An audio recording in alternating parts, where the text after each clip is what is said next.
Rohan is remembered as the kingdom that arrived, the thundering cavalry, the golden hall of Meduseld rising from the plains, Theoden's charge at Pelennor Fields, 10,000 riders breaking the siege of Minas Tirith at the moment when everything depended on it. That image has become the defining one, but it is incomplete. Rohan is not, at its foundation, a story about glory. It is a story about what happens to a people when survival demands they become something they were never meant to be. Beneath the grandeur, beneath the wind in the green fields of the Riddermark, there is a forgotten conflict so violent and so foundational that it reshapes the entire history of the Rohirrim. Most accounts pass over it entirely. The question that rarely gets asked is this: who were the Rohirrim before they were warriors? When Tolkien introduces them, they arrive fully formed, a martial culture, a horse-lord civilization, a people who appear to have been built for war. That impression is easy to accept, but it raises a harder question. How does a people become this? How does a culture grow so militarized, so thoroughly organized around violence and survival, that its greatest king can stand before annihilation and name it acceptable? The answer begins earlier than most people look, and it is less comfortable than the legend suggests. Before the Riddermark, before the plains of Rohan, there was a people Tolkien called the Éothéod. They were not an empire. They were a semi-nomadic culture occupying the northern reaches of Middle-earth, in the territory between the Misty Mountains and the Anduin, the Great River.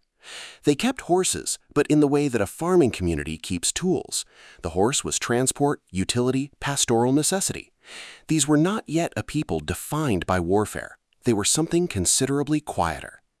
That changed in 1856 of the Third Age, when a force descended from the east that the Éothéod had no framework to absorb. The Wainriders, a confederation of Easterling peoples, heavily armed and organized, launched a campaign against Gondor that would extend across nearly a century. Not a raid, not a single season of conflict, a sustained generational assault on the western lands. The Éothéod were not the primary target. They were caught in the geography of it. Their lands sat across critical routes, river crossings, mountain passes, migration corridors. And as the Wainriders pressed west and south, the conflict moved through Éothéod territory, whether they chose involvement or not. Neutrality was not a practical option. The war reached them the way a flood reaches a valley, without negotiation, without regard for what was there before. What followed was not one war. It was continuous, unresolved pressure across multiple generations, and that distinction matters enormously because a single devastating campaign can scar a culture while leaving its fundamental identity intact. But prolonged generational conflict does something different. Each generation of the Éothéod grew up not in the aftermath of violence, but inside it. And when violence becomes a permanent condition of existence, a civilization reorganizes itself around survival. The songs change, the names change, the virtues that get celebrated, the skills that get taught, the stories told to children, all of it bends toward the one question that matters most. How do we persist? The Éothéod did not choose to become warriors. Their circumstances made the choice for them. In 1899 of the Third Age, at the Battle of the Field of Celebrant, the Éothéod arrived from the north to find Gondor's army surrounded and broken.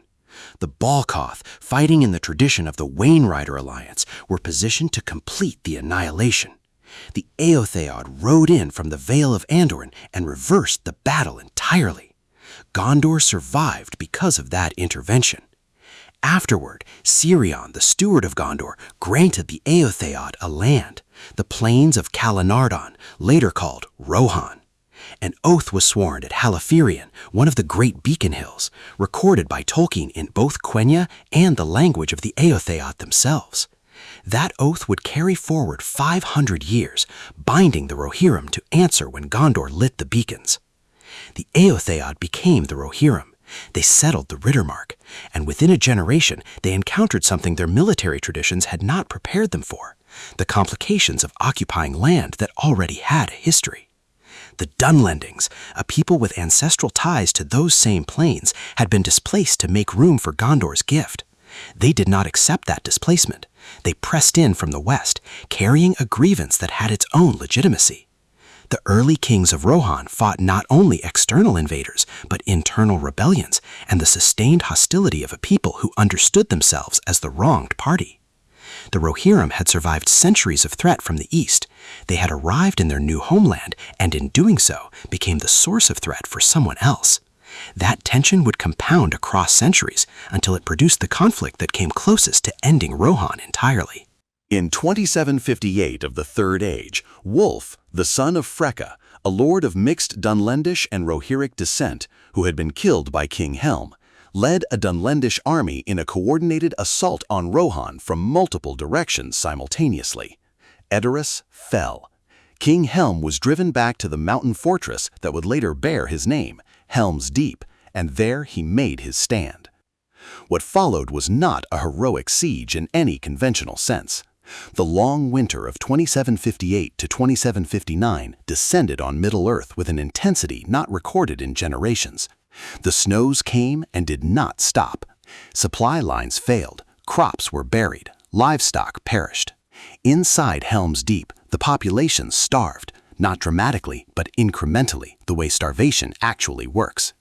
The accounts describe King Helm himself going out into the snow alone and unarmed, killing Dunlendings by hand in a state that reads less like valor than like grief that had nowhere else to go. He was found frozen at dawn, still standing. When Freyolf, Helm's nephew, led the counterattack in the spring, he was leading the survivors of near extinction, a people so reduced in number, so conditioned by that winter, that those who remained were not the same as those who had entered it. The knowledge they carried out of that winter, that their survival had been genuinely uncertain, that the thread had been that thin, did not fade with the thaw. It settled into the culture and stayed there, transmitted across generations not as historical record but as lived inheritance. The Rohirrim who rode at Pelennor Fields carried that winter with them, not as memory but as disposition. The willingness to charge toward annihilation and call it acceptable is not simply a cultural preference. It is the behavior of a people who have already looked at their own extinction and found that they are still here. A people for whom survival has been demonstrated to be contingent, not guaranteed. Tolkien gave the Rohirrim not a heroic origin, but a traumatic one, and the distinction is significant. Every militarized culture in the historical record carries within it a foundational period of genuine existential threat. The Spartans, the Mongols, the Zulus, each reorganized their civilization around violence in response to a moment or era when that reorganization was necessary for survival. The tragedy embedded in that process is consistent. The instrument that preserved the culture becomes the frame through which the culture understands itself. Long after the original thread is gone, the posture remains. That is what the charge at Pelennor Fields actually represents. It is magnificent. It is also the expression of a wound, a people who learned through centuries of evidence that the only reliable response to threat is to meet it with everything, immediately, without reservation. Éothéod does not ride because tactics demand it. He rides because the culture demands it. A king who does not ride is not a king the Rohirrim will follow. That is not tradition in the decorative sense. It is a behavioral inheritance from an era when hesitation was indistinguishable from death. Tolkien leaves one thread unresolved. After the War of the Ring, after Sauron's defeat and Aragorn's coronation, the Rohirrim continued into the Fourth Age. The Riddermark endured. But the great external conflicts that had structured Rohirric identity across centuries were over. The darkness had passed. A people whose songs, names, oaths, and social hierarchies had been organized around the capacity for warfare were now living in a world with no war of that magnitude left to fight. Tolkien does not explore what that means for them.